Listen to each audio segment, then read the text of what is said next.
Good afternoon, Rotarians, friends, and guests. My name is Becky Fields, and I am the proud president of the Rotary Club of Tulsa. And I would like to say thank you to Tom Wolf for the beautiful piano and one of my favorite all-time songs and all-time operas. Thank you. That was wonderful. You get brownie points for that one today, Tom. Thank you. I love that. All right, let's begin our program today with an invocation from Stevie Charis, song and pledge from DJ Morrow Ingram, and new member introduction from Mike Rogers.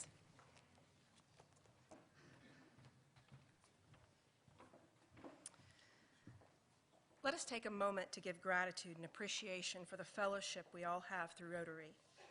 May we be guided by wisdom and abide by those rules that we have established, those of trust, fellowship, ethics, and may we place service above self in our daily endeavors. And may we always test ourselves and our efforts to be sure that they are truth, good for all that's concerned, and a benefit to all mankind, and provide peace and understanding. Amen.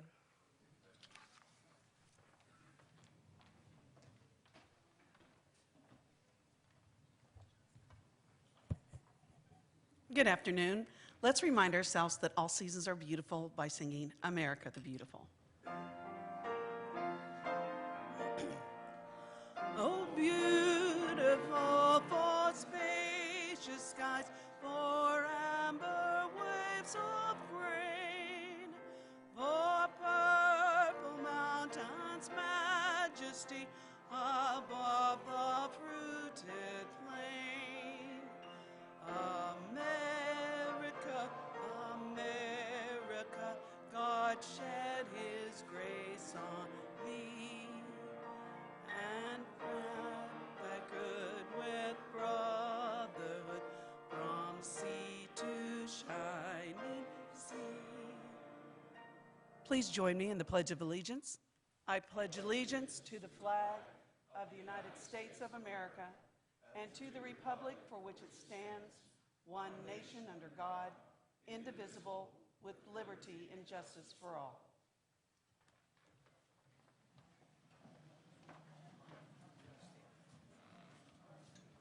Good afternoon.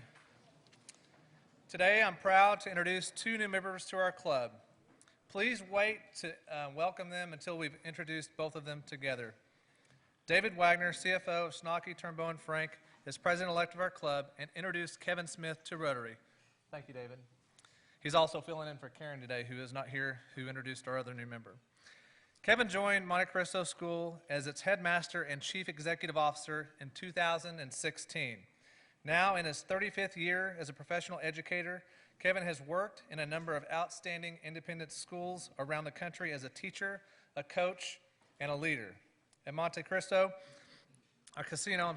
Kevin leads a thriving campus that is home to 770 students and 150 faculty and staff. Under his leadership, the bar has been set high to advance the school to be among the best schools in our nation. Guided by an ambitious school strategic plan, the school has grown in its mission and enrollment and launched new programs to attract underserved students to Monte Cassino and to continue to advance an already excellent academic program. In addition to leading the school, Kevin is active in school accreditation and serves on the Advisory Council for the School of Education and Health Sciences at the University of Dayton, his alma mater. Kevin is a magna cum laude graduate from UD and earned his master's degree from Bowling Green State University in exercise physiology.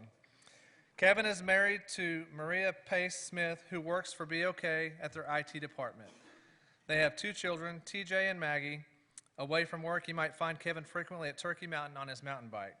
If you wish to know more about his little-known fact, ask Kevin about the time that he and a buddy snuck into East Germany. Karen Keith, who could not be here today, has been a member of our club since 2004. She is past president and Paul Harris Fellow +2. Karen is an advocate for helping people and her passion for success of Rotary and why she continues to help grow our club and introduce new members like Chris.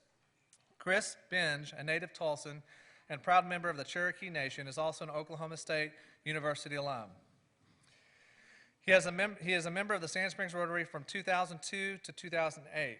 He worked with his father in a small family-owned painting and construction business for 15 years before earning his Oklahoma legislature. Chris served in the Oklahoma House of Representatives for 12 years. During this time in the House, he served as the chairman of the House Appropriations and Budget Committee, as the Speaker of the House from 2008 and 2010. In 2011, he was named Senior Vice President of Government Affairs at the Tulsa Regional Chamber. Under Governor Fallin, Chris served as Secretary of State, Secretary of Native American Affairs, the Governor's Chief of Staff, and in 2019 he joined OSU's Center for Health Sciences and now serves as Executive Director of Rural and Tribal Health Policy at the Center for Rural Health. Little known fact, in September of 2016 as Secretary of State, he was invited to South Korean government to join their officials from around the world to spend a week in the country as part of a diplomatic visit. Chris traveled to the demilitarized zone at the 38th parallel. On the way there, they heard the news that North Korea had detonated a nuclear device. Fortunately, the trip went without any issues. Please stand and welcome Chris and Kevin to the Rotary Club of Tulsa.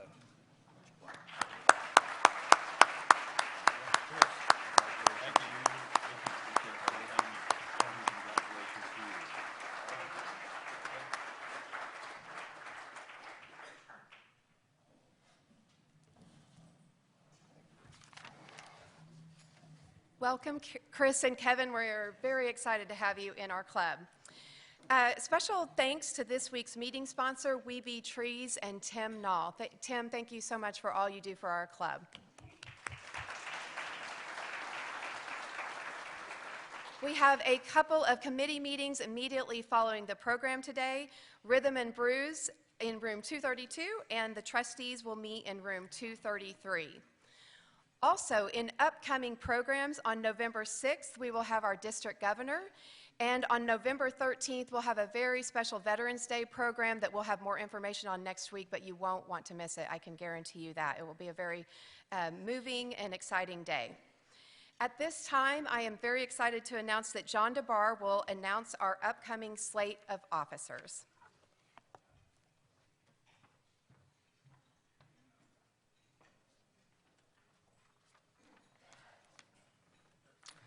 As a member of your nominating committee, it is my honor and pleasure today to introduce your continuing leadership for next year along with new candidates. First, I would like to introduce the nominating committee for 2019-2020, Jeff Hassel, John Raines, Mike Holman, Hannibal Johnson, President Becky, David Wagner, Tim Nall, Matthew Bristow, and myself. Serving on the nominating committee is an honor and a real pleasure. It's always an inspiration to review the amazing pool of talented and capable leaders in this incredible club. And we thank each and every one of you for allowing us to serve you in this capacity. Now I'd like to ask each continuing and new member of next year's leadership team to come forward and stand in front of the stage here as I call your name. Your president for 2021 is David Wagner. David will announce his chairman of the board, 6 service director appointments, sergeant at arms, all later in the year. Our 2 continuing directors at large for 2020-21 are Matthew Bristow and myself. 2019-2020 club president Becky Fields will become immediate past president for 2020-21. New foundation trustee serving a 5-year term beginning July 1, 2020 is Phil Viles. 2020-21 budget chair and secretary treasurer-elect is Johan Tallman. On December 4, you will select from a slate of 3 candidates for the new director at large who will begin a 3-year term in 2020. Those three candidates are Forrest Cameron, Lane Dolly, and Katie Johnson.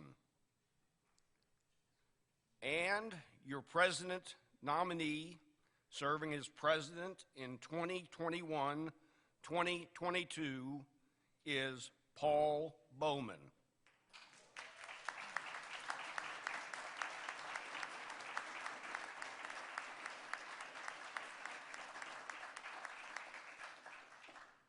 Please give thanks to this group of leaders one more time for their willingness to serve our club and its members.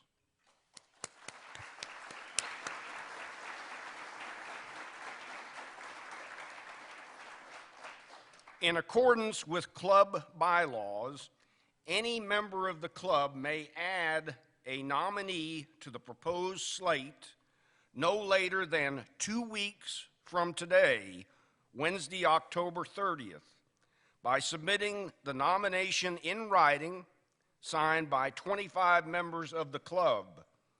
If no other candidates are brought forward, the unopposed slate will be elected on November 13th. The election for director at large will take place on Wednesday, December 4. Absentee ballots will be available upon request on November 20 and must be cast between the last Wednesday in November and the first Wednesday in December. Hope you're all pleased with your new slate.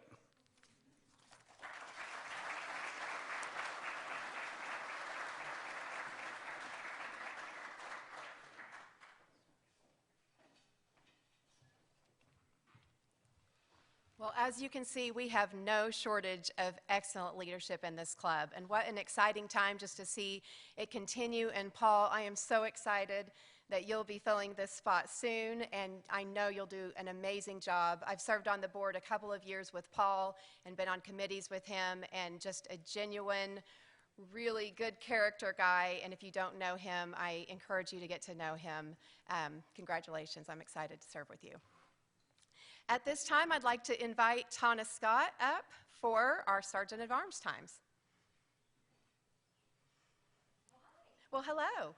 How are you? I missed you guys. It's been 2 whole weeks. And a really sad weekend for me. So, which means this was me on Saturday. Yeah. But a grown-up female version. I don't know if you guys know this about me, but I am a die-hard OU fan, which I feel like I've done a relatively good job up here of, you know, trying to be totally unbiased because I want everyone to like me. But this weekend was really rough. Do you guys remember the Oregon game that we just got? Yeah, okay. I don't think I've been this mad since that game. And the reason is I started, my freshman year at OU was in the year 2000, which means we won the national championship. Well, then we lost the Big 12 championship to Kansas State in 2003. Bob Stoops had, 9 home losses, maybe? I mean, maybe, I don't know the exact statistic. Well, I go to 1 OU game a year, 1. 2012, which home game did I go to? Kansas State. We lost. 2014, which home game do I go to? Kansas State. And we lost. And now, this last Saturday, we lose to Kansas State, which I don't even know what to say. So, you know what I thought? I said, I'm going to go to the TU game. And TU's not going to beat Memphis. That's really, I didn't have any expectations. And then I get to the game, and I'm like, oh, my gosh. It's a 29-yard field goal. You're gonna get that. Am I right? No. So needless to say, thank you, Oklahoma State, for the win. Thank you. We need something.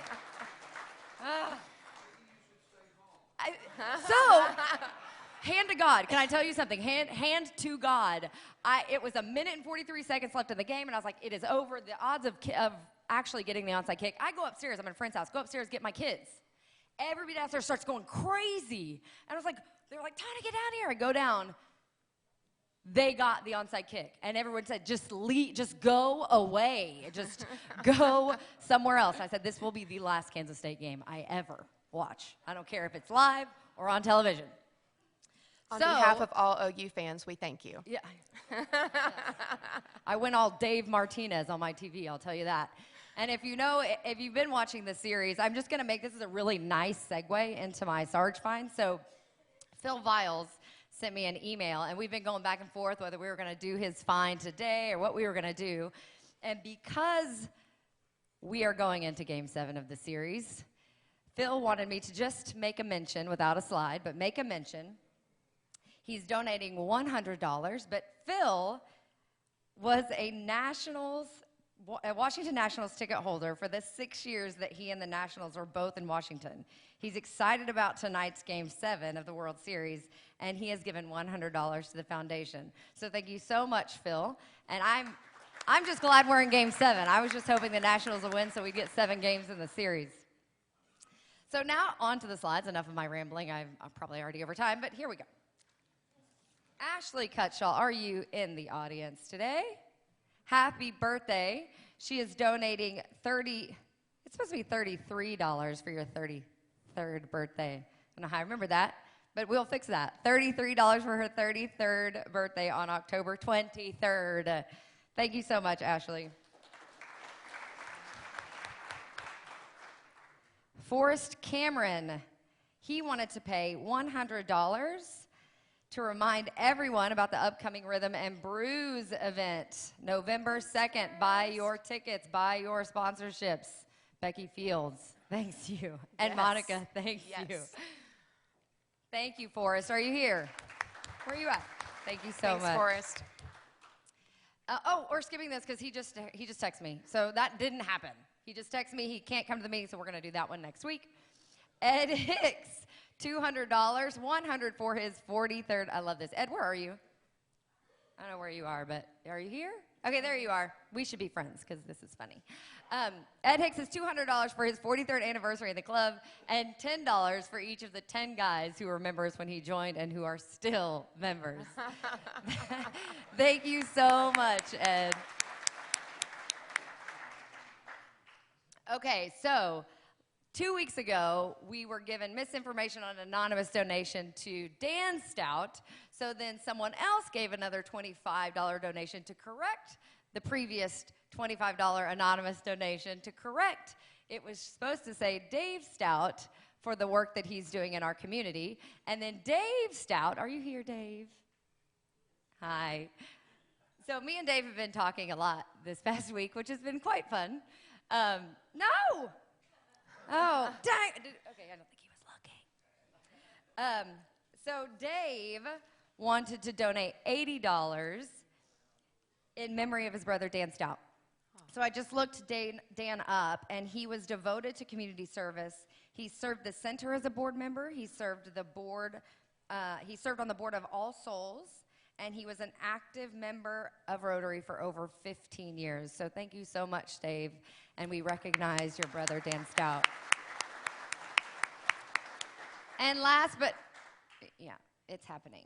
It's happening. And I want you to know that they anonymously donated $50 to show this picture for your birthday, Miguel. Can we say happy birthday to our honorary member and the man who runs the computer at the meeting every week? 50 years old. 50. Ow. And I said, I'm the one that's going to have to take the brunt of his anger if he's actually mad at you guys that are donating money because you're not telling. Thank you guys so much. And if you have a fine, any recognitions that you want to make, call or email me. Thank you. Thanks, Tana, and all of our generous donors. We have one side mic announcement. Kip and Monica, if you would join us to tell a little bit about Rhythm and Brews and the Tulsa Beer and Wine Festival. Good afternoon. It's been fun to serve on the new event committee. Monica didn't know I was going to do this, so I'll embarrass her a little bit, and Becky. Taking this from vision to reality has been a heroic effort, and it's fallen disproportionately on these two women's shoulders, and they have done just a magnificent job in just a few short months. To have an event as we're getting ready to have this Saturday is nothing short of amazing. We talk a lot, as we should, about all the good things that Rotary does. We are, after all, about service above self. But I think there's a little more primal need that Rotary serves that brings us all here on Wednesdays, Wednesday after Wednesday, and that's friendship. It's a basic human need. Rotary does a splendid job of fulfilling that need. And our Rhythm and Brews event gives us a wonderful opportunity to come together as friends and just enjoy each other's company. Monica and I weren't in Rotary when we had the first IBA Awards, so we're not able to attend it or didn't attend it. I sure don't want to be left with regret at not attending the first Rhythm and Brews. Monica, what are the remaining opportunities for people to attend, both the brunch and the event afterwards?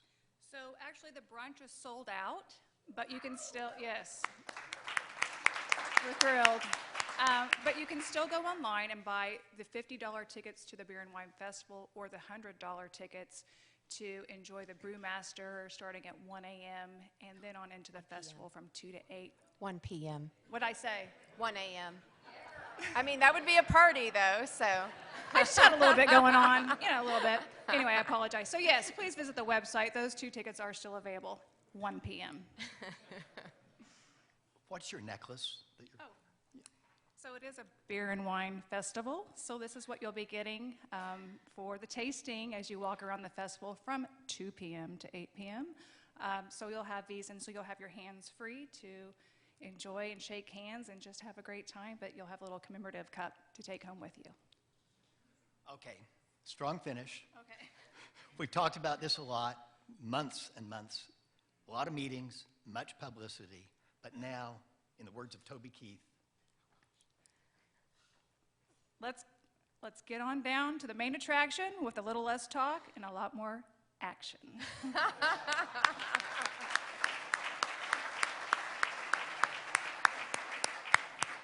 Thank you, guys.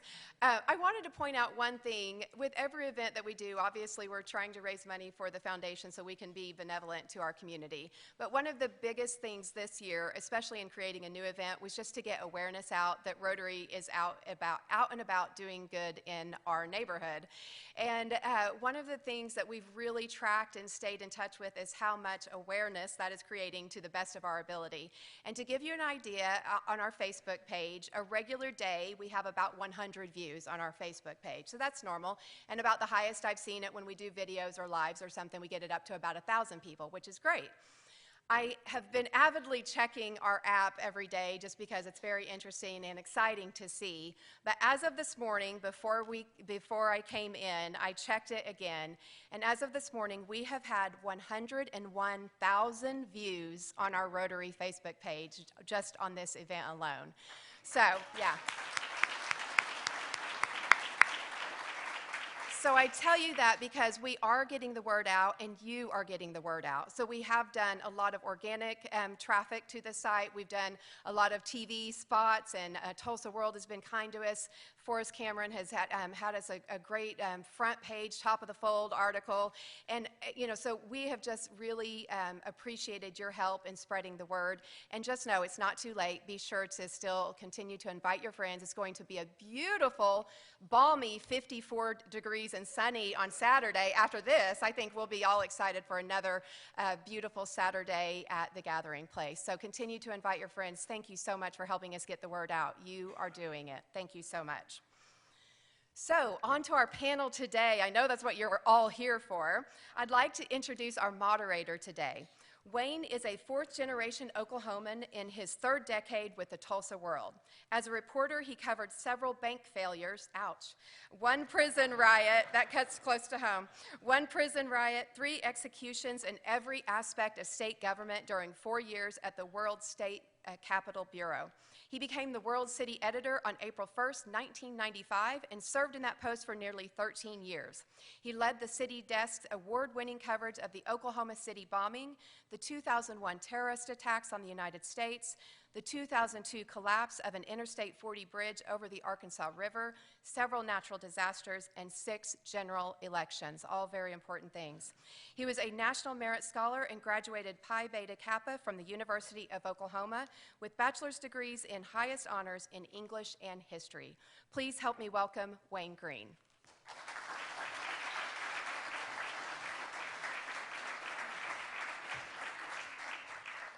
Good afternoon. I should have given you the shorter version of my resume. I'm not applying for a job today.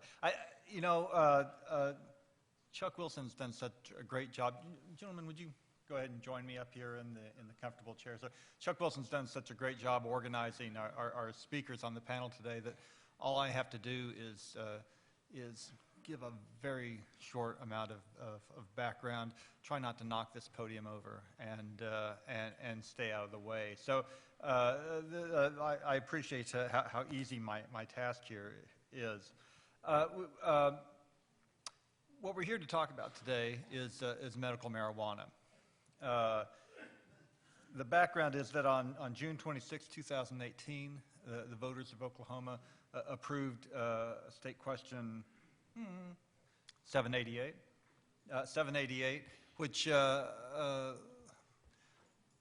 legalized a process for medical marijuana. It was written by, it's an initiative petition written by advocates rather than the legislature, which always results in interesting results. Let's see here, it went into effect on June 26th. It did not pass by an insignificant number. It had a 57% majority statewide, a 62% majority here in Tulsa County. 507,000 people. I was a voting judge that day, and I can tell you that there were non-typical voters showing up at my polling place, very avid to vote on one issue on that day's ballot. 507,000 Oklahomans voted for medical marijuana that day. That's 400,000 more people than voted for Kevin Stitt that day. So it was a fairly clear mandate of the public, and which leads us to today through some fits and starts involving home-written legislation, followed by some follow-up legislation. We're in a situation now where we have more statistics. 200,000 Oklahomans carrying licenses that allow them to buy medical marijuana from 1,600, more than 1,600 dispensaries, and there's 4,000 people out there licensed to grow marijuana, to produce it. All 3 steps of that process probably need some refinement, which perhaps all of our guests will be willing to comment on. But enough from me. Let's hear from these gentlemen. My plan is to introduce each of them very briefly, give them an opportunity to say whatever it was that they practiced in front of the mirror today, and then come back with some of those hard-driving questions that keeps you all subscribing to the Tulsa World, and then hopefully have some time left over for some questions from the audience. Mark Farrow, I got to tell you, you do not look like what comes to mind when I think of a marijuana entrepreneur. Mark's the lead investor in Seed, which is a local medical marijuana dispensary. They have one location. What's your address? 6th Street and? 623 South Peoria. 623 South Pearl Peoria. District. What are your hours? Hours are 10 in the morning till 8 at night, All 7 right. days a week. Planning the second location in December. Where's that going to be? That'll be at 42nd and Sheridan across from Sam's. 3 more in 2020. You're looking to be the Walmart of marijuana dispensaries here in Tulsa, right? Well, hopefully by the end of next year, we'd like to have 10 locations, 5 in Tulsa, 5 in Oklahoma City. Right. And this is not your first time to the investment rodeo. You're an investor, an active investor. You run your own businesses. Right. I've been an entrepreneur for 30 plus years. Right. I'm invested in about 28 or 29 different businesses, ranging from medical marijuana to the medical device business, and everything in between. So tell us what you came here to tell us in 30 seconds or less, and what have you learned what's different about being a medical marijuana dispensary owner as opposed to a durable medical goods salesman? Device, big difference. My apologies. No, if anybody told me I'd be in this business today, I would have laughed you off the stage. This was not in my plan. However, I've always had a pretty good knack for finding cutting-edge things. I did the same thing in the medical device business. And so I didn't really know what to expect once we actually got into it. But so far, our store and our clientele has been very eye-opening. Some of the things that people don't realize is that our clientele are really 35 or 40 to 80. And we have a lot more seniors than we do young people, which is surprising. It was shocking to me. The other thing is that when people come into our store, they're looking to give up something. We have people that actually are looking to give up, and the three things that keep coming up are Ambien, prescription drugs, and anxiety medications. And they're looking for a more natural option than chemicals that are produced by a pharmaceutical company. So that's been a real eye-opening experience for me. Thank you. So Steve Kunzweiler, welcome. We're glad you're here. Thank you. Yeah, Steve, if anyone didn't know, is the elected district attorney for district. What's your district now? So it's Tulsa County District 14. Yeah, which is Tulsa County. Correct. Right. And not from Tulsa. Tulsa We're is outside St. Louis, O'Fallon, Missouri. all right. But so in Oklahoma, Tulsan by choice.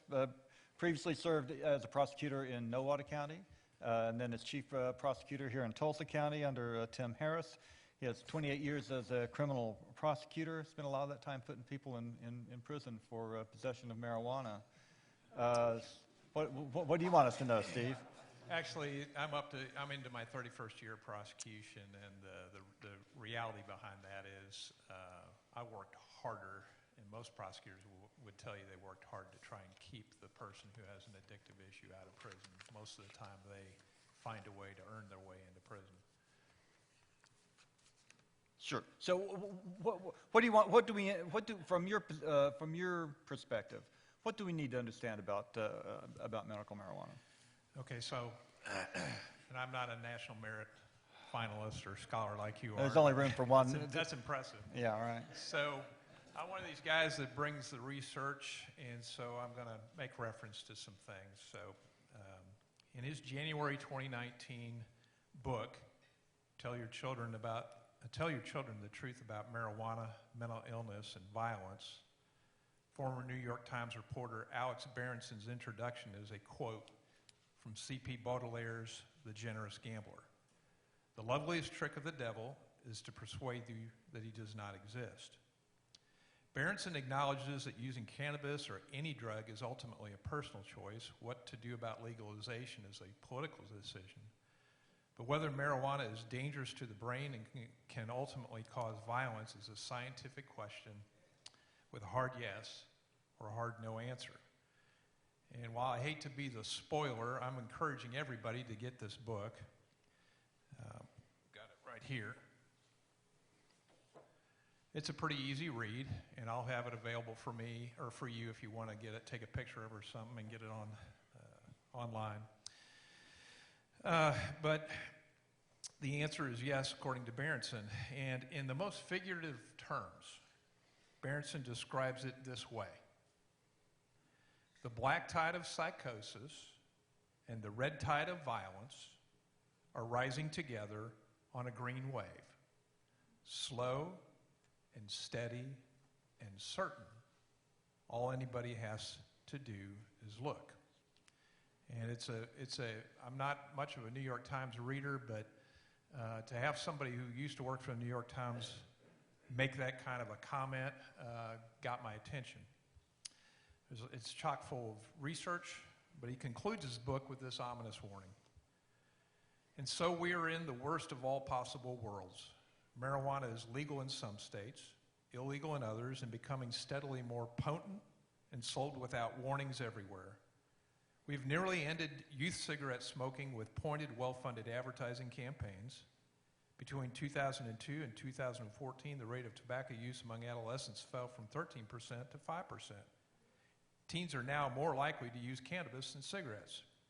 If we do nothing else, we need to commit to discouraging young people from using marijuana just as we do with tobacco. The personal and societal costs of psychosis are just too high. 20 years ago, the United States moved to allow or encourage wider use of two drugs, cannabis and opiates. In both cases, we ignored hundreds of years of warnings. We decided that we knew better and that we could outsmart the drug and somehow have its benefits without costs. We were wrong. Opiates are far more risky, of course, and the overdose deaths they cause are more obvious, and so we've focused on those, but soon enough, the mental illness and violence that marijuana use causes will be too widespread to ignore. Thank you. Thanks, Steve. So, Dr. Jeffrey Alderman, we have you sitting in the middle, not intentionally, but perhaps appropriately. Dr. Alderman is the director of the Institute of Healthcare Delivery Sciences at Tulsa, TU, University of Tulsa, and associate professor of community medicine. That's also at TU. All right. I thought you had joint appointments. I do work at OU as well. Also works at OU Tulsa.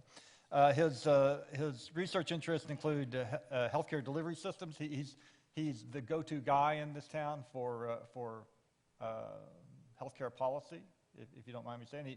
In addition to his MD, which came from some great place. Where was it? George Washington. George Washington, yeah, all right.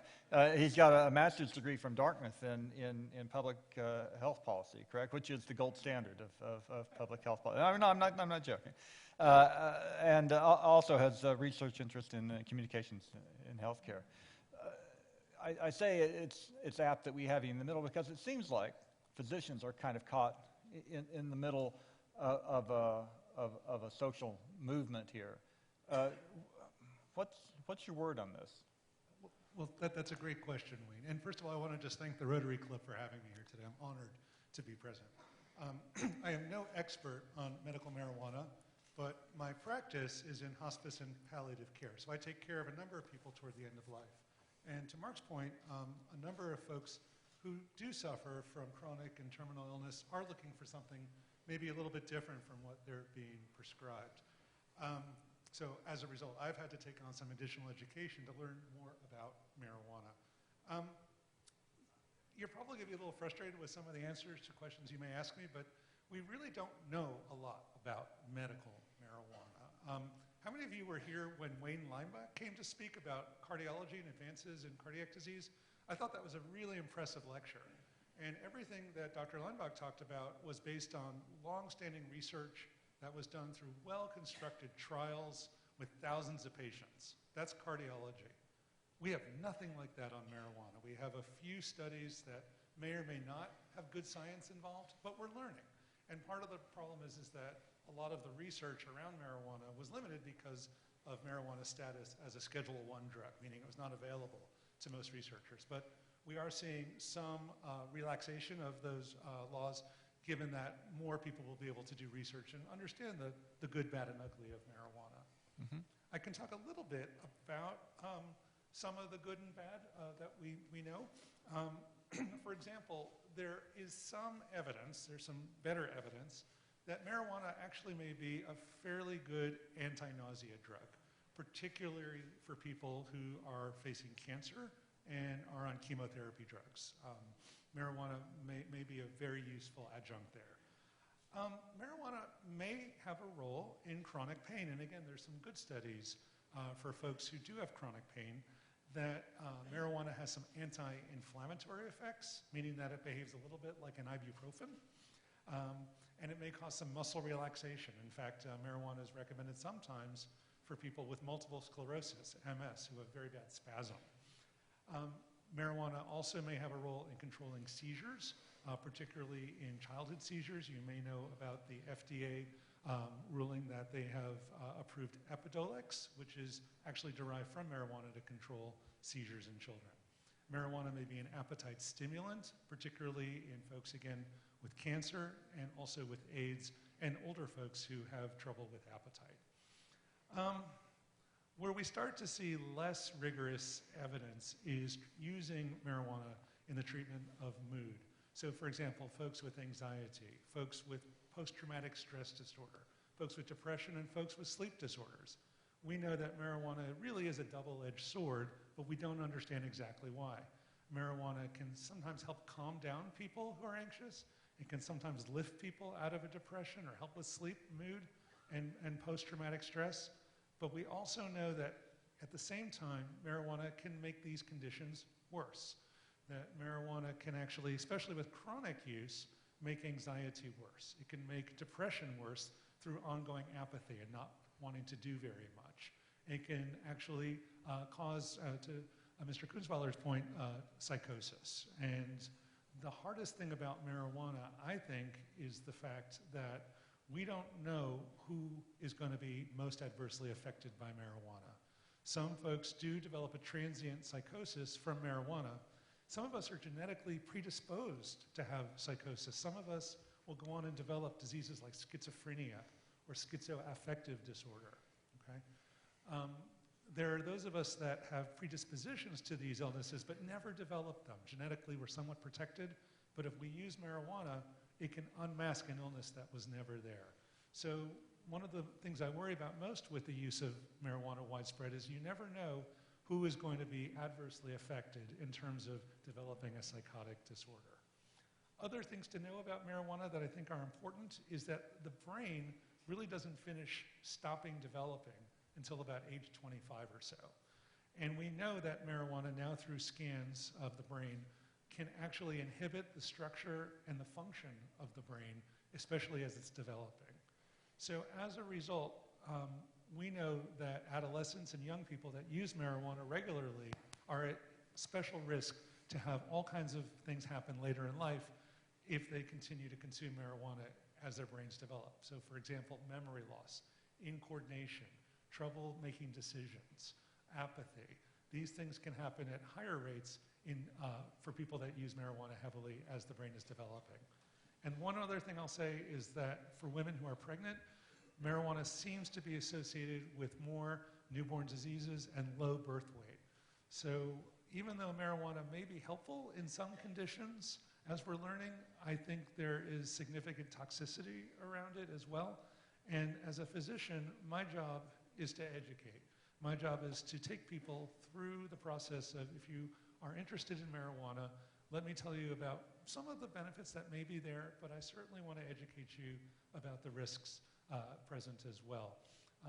According to the Ninth Circuit of Appeals in 2002, and Mr. Kunzweiler, you can correct me if I'm wrong on this, but they did uphold that doctors have a constitutional right to speak to their patients honestly about marijuana, and that the American Medical Association agreed that talking and speaking about any drug and its good and bad effects is the heart of the doctor-patient relationship, and we uphold that. In Oklahoma, doctors are allowed to recommend someone for marijuana. They can't prescribe it, but they can recommend for marijuana and sign a card to that effect. That being said, my employer is TU, and as a result of TU's policy, because we receive federal monies, we as TU physicians cannot prescribe. We cannot sign those forms for people to be recommended for marijuana. And So what are you teaching your students about their responsibilities? I mean, when you were talking about the strong points for marijuana, you used the word may a lot. The standards for drugs have in America has always been efficacious and safe.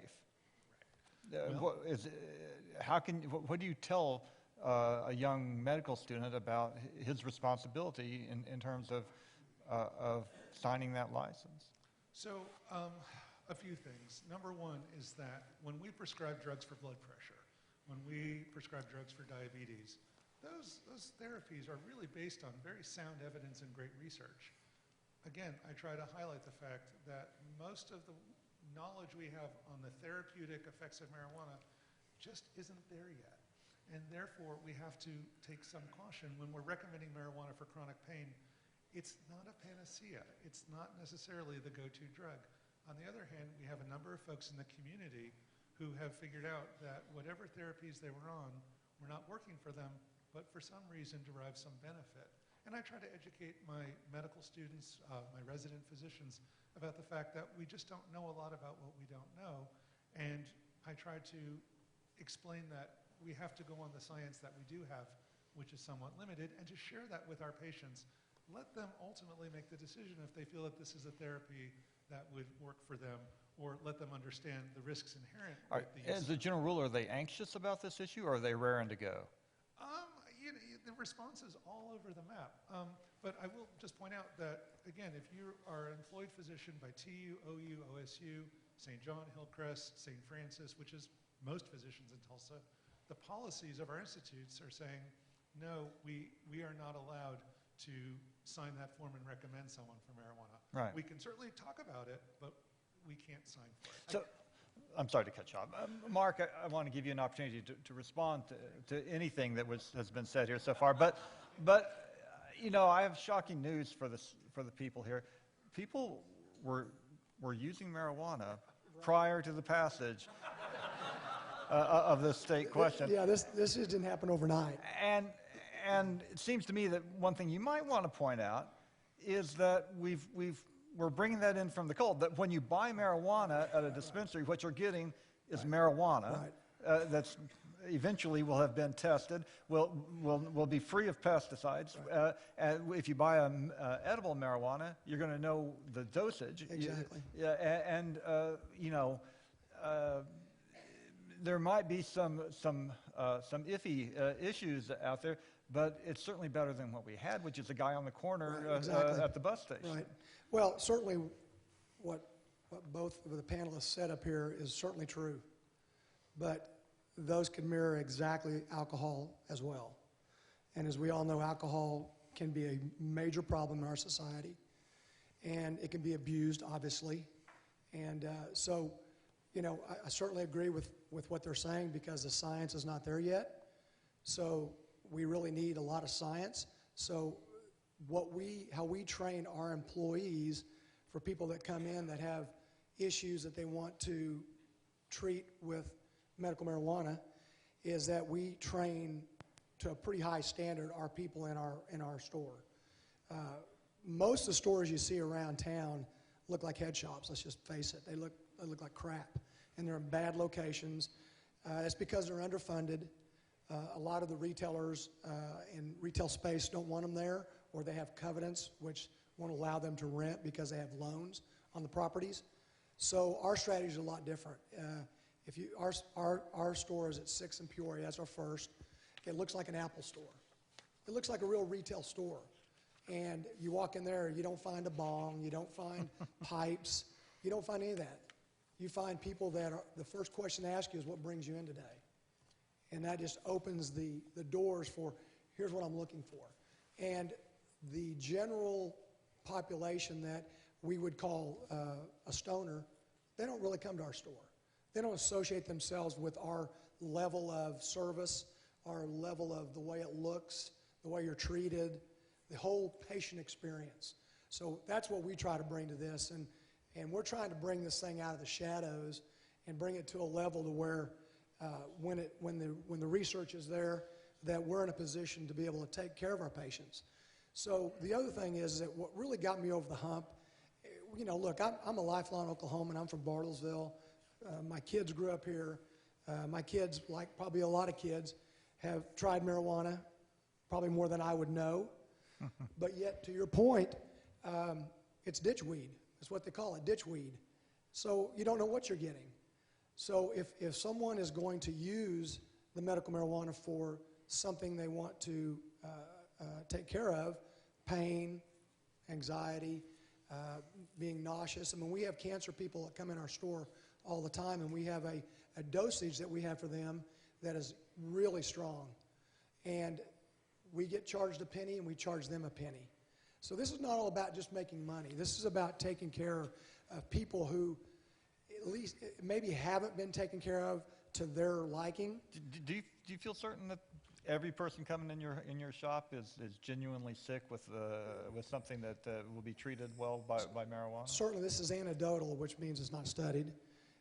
Is that our guess is about 70+% of the people are self-medicating, as we would call it, and they're wanting to use it for something other than because. What percentage do you think are frankly just recreational marijuana users? I'd say 10 or 15% probably. Really? Yeah, I mean, you'd have to see our store and come in our store to understand what I'm saying. You're saying that may not be typical of all those stores Not typical out there. at all, in my opinion. So I said a minute ago, 1,600 dispensaries licensed plus 200,000. Is that a sustainable business model? Well, first of all, there's not 1,600 operating dispensaries. Those are licenses that have been issued. So that means, because to open a dispensary, you have to get a license from OMA. You have to find a spot. You have to have some money. Depending on what level of store you open, the more money it takes. And sustainability is the problem, because if you do have a lot of stores around you, you have to hang on for a while, because it's not a get-rich scheme. Everybody thinks, oh, it's the green gold. Trust me, retail's retail. It's a keystone. So, but that said, I can stand at 11th and Harvard and throw a rock in 3 different directions and hit a marijuana dispensary. That's right. Is there going to be a shakeout? Absolutely.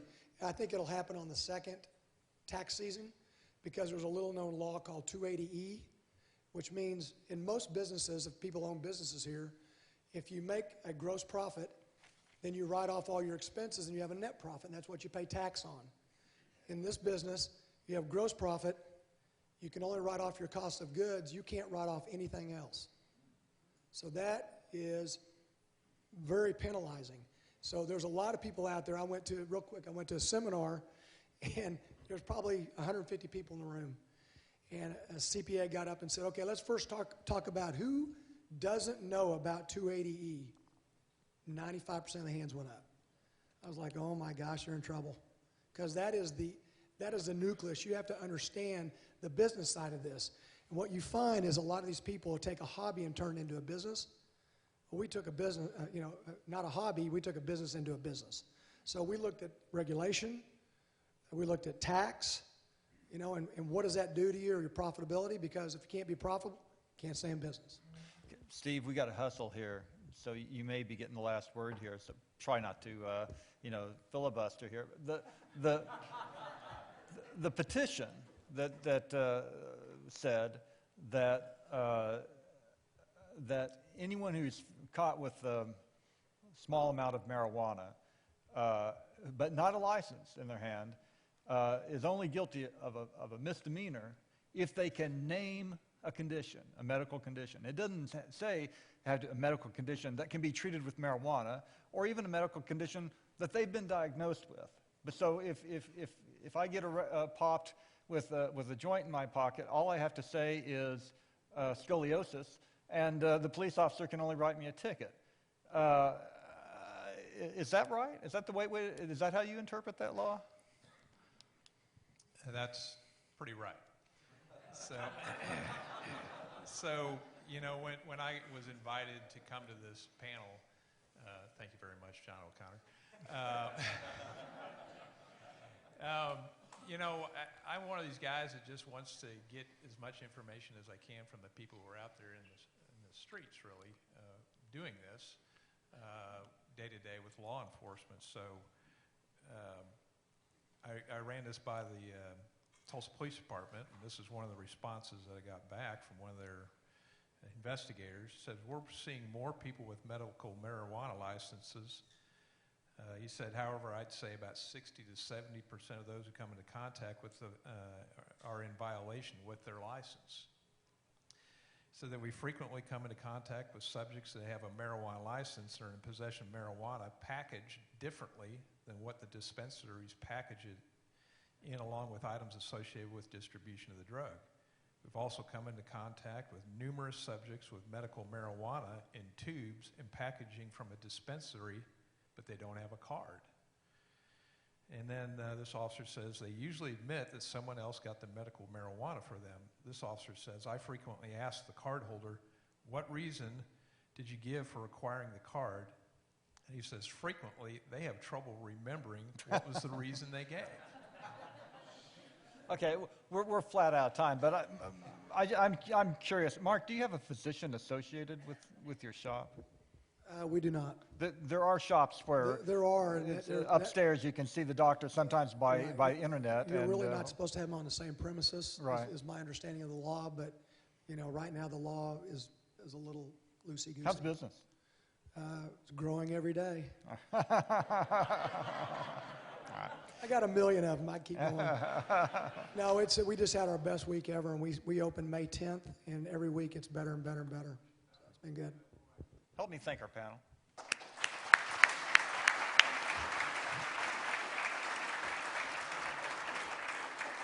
I wish we'd had more time, but it was fascinating discussion, gentlemen. Thank you. Thank you. Thank you all for a great presentation, and I'm just sorry that we don't have time for questions. I hope a few of you will be able to stick around, and so if anyone has questions that you'd like to ask of any of our panelists, we appreciate you being here today.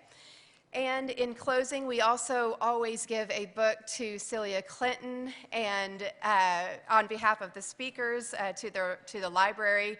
And today, Tina has provided us with a book called Stone Soup.